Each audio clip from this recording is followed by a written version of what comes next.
This is First Contact, Stories of the Call Center.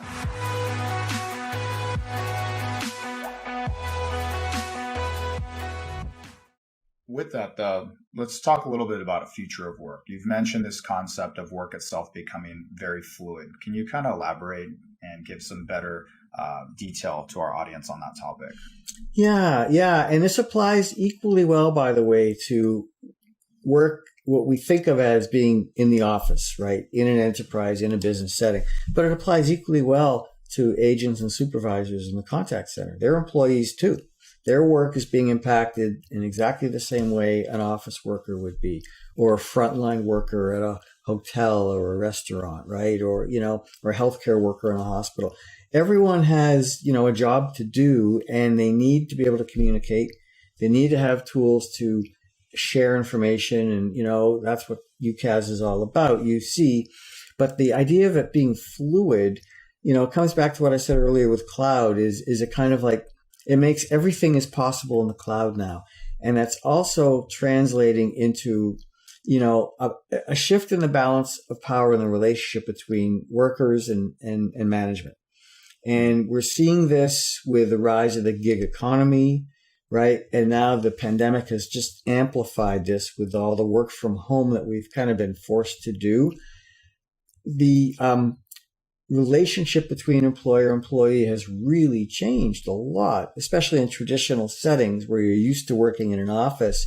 Well, now that people have gotten a taste of working from home, as we know, and they've been able to work from home, because that's not a new thing anymore, people are starting to make those choices. You hear this term, great resignation, which is a whole other topic. But, it's also kind of given workers a sense of agency now that they said, oh, if I don't have to be in the office, I could work from anywhere. Of course, now people are leaving cities to go to small towns and, hinterlands so they can just work from anywhere.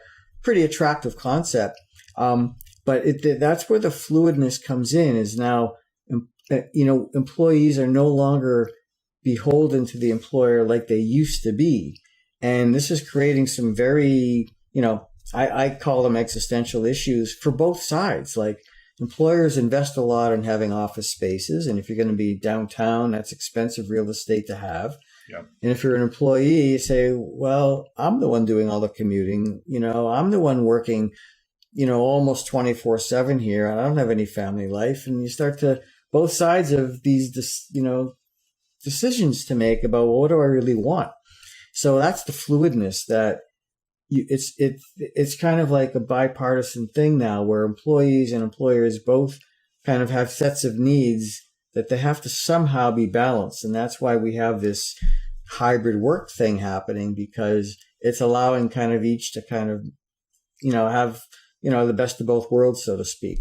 And technology is right in the middle of this, because you can't do any of these things without good tools. Like I was describing with UCAS and, like Zoom. Listen, right place, right time, right? The pandemic was the best thing that could have ever happened to that company. Now, of course, they've saturated the market. Where they go from here is another conversation. But, it's given rise to a tool that without it, we really couldn't have had a good work from home experience, right? So now, again, all these cloud-based tools are accessible to anybody. It's like, oh, well, why do I need to come to an office now? I can do this from home and, drop my kids off to school and take them to soccer and, do all these things. And my work-life balance is all of a sudden pretty good.